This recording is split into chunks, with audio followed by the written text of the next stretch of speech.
You ask Tiger to solve. This deals with linear equations with one unknown. The final result is k equals 9. Let's solve it step by step. Simplify the expression. Simplify the arithmetic. Group all k terms on the left side of the equation. Subtract k from both sides.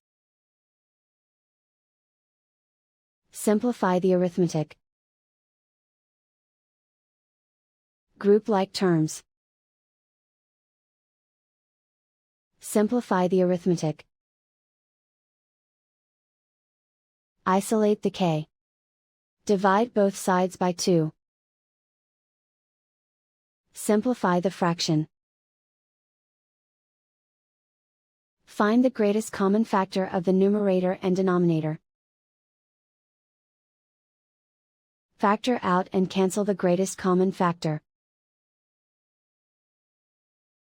And so the final result is k equals 9.